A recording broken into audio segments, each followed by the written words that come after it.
आज आपण ओट्स आणि किनोवा याचा डाएटसाठी पॅनकेक बनवणार आहोत। तर त्यासाठी मी इथं रोल्ड ओट्स 1 कप घेतलेला आहे, त्याचबरोबर 1 कप मी किनोवा घेतलेला आहे। मी इथं स्कूपचाच वापर करत आहे, तुम्ही मेजरिंगला वाटी देखील घेऊ शकता। त्याचबरोबर मी इथं 1 बनाना त्याच्यामध्ये चॉप करून घातलेला आहे आणि थोडं पाणी करून आपल्याला छान स्मूथ पेस्ट त्याची बनवायची आहे।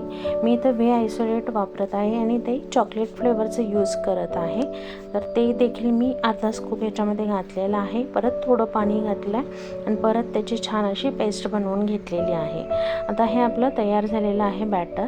तर नॉनस्टिक पॅनवर मी एकदाच ऑइल ब्रश करत आहे, आपण परत ऑइल लावायचं नाही आहे, कारण आपण हे डाएटसाठी बनवत आहोत। तर जितकं ऑइल कमी वापरायचं तितकं योग्य आहे डाएटसाठी। तर मी इथं 1-2 चमचे बॅटर घालून छान ते स्प्रेड करून घेतलेलं आहे, तुम्ही बघू शकता। आणि हे एकदम लो टू मीडियम फ्लेमवरच आपल्याला भाजून घ्यायचं आहे। आता आपलं छान भाजून तयार झालेलं आहे। तर मी आता ऑइलचा अजिबात वापर न करता डायरेक्ट बॅटर घालत आहे आणि आपल्याला ते छान स्प्रेड करून घ्यायचं आहे। ही डाएटसाठी परफेक्ट रेसिपी आहे आणि पोटभरीची आहे। सकाळच्या ब्रेकफास्टला तुम्ही करू शकता आणि व्हे प्रोटीन असल्यामुळे ते हेल्दी देखील आहे। प्रोटीनचा इंटेक त्याच्यामध्ये आहे, शिवाय ओट्स आणि किनोवा देखील आहे। नक्की ट्राय करा।